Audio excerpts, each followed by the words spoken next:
एक महीना गुजर गया।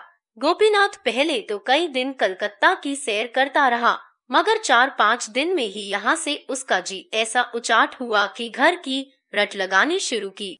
आखिर जालपा ने उसे लौटा देना ही अच्छा समझा।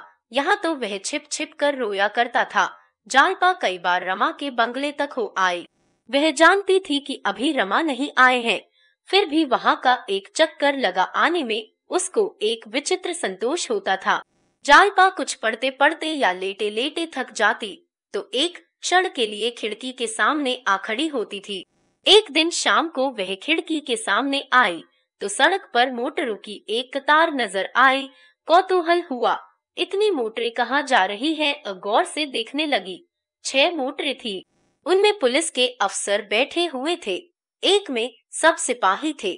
आखिरी मोटर पर जब उसकी निगाह पड़ी तो मानो उसके सारे शरीर में बिजली की लहर दौड़ गई। वह ऐसी तन्मय हुई कि खिड़की से जीने तक दौड़ी आई, मानो मोटर को रोक लेना चाहती हो।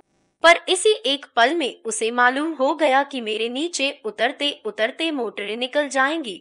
वह फिर खिड़की के सामने आई। रमा अब बिल्कुल सामने आ गया था। उसकी आंखें खिड़की की ओर लगी हुई थी। जालपा ने इशारे से कुछ कहना चाहा, पर संकोच ने रोक दिया। ऐसा मालूम हुआ कि रमा की मोटर कुछ धीमी हो गई है। देवी दीन की आवाज भी सुनाई दी, मगर मोटर रुकी नहीं।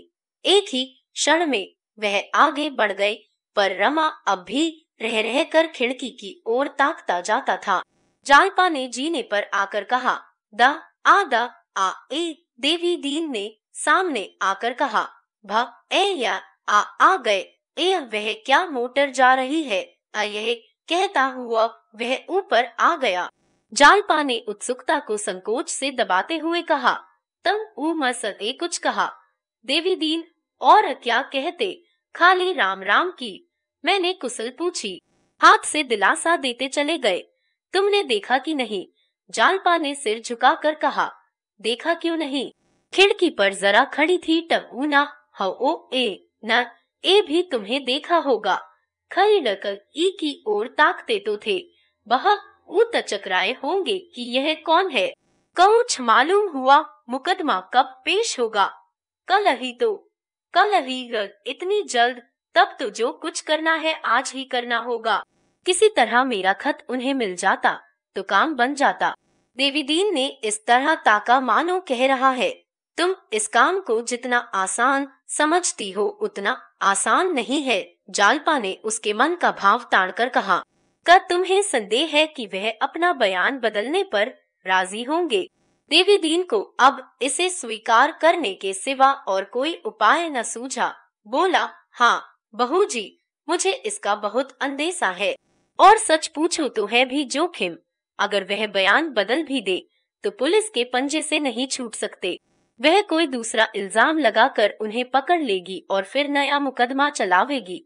जालपा ने ऐसी नजरों से देखा मानो वह इस बात से जरा भी नहीं डरती। फिर बोली, द आ मैं उन्हें पुलिस के पंजे से बचाने का ठेका नहीं लेती।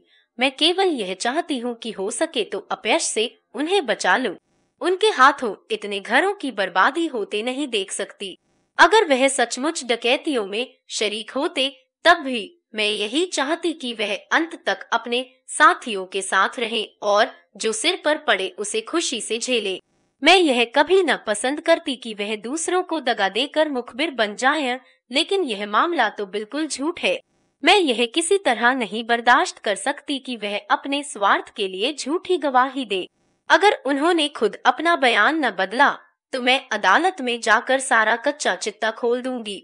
चाहे नतीजा कुछ भी हो, वह हमेशा के लिए मुझे त्याग दे, मेरी सूरत न देखे, यह मंजूर है, पर यह नहीं हो सकता कि वह इतना बड़ा कलंक माथे पर लगावे। मैंने अपने पत्र में सब लिख दिया है। देवीदीन ने उसे आदर की दृष्टि से देखकर कहा, तो उम्र सब कर लोगी बहू, अब मुझे विश्वास हो गया। जब तुमने कलेजा इतना मजबूत कर लिया है तो तुम सब कुछ कर सकती हो। तब वो यहाँ से 9 बजे चले।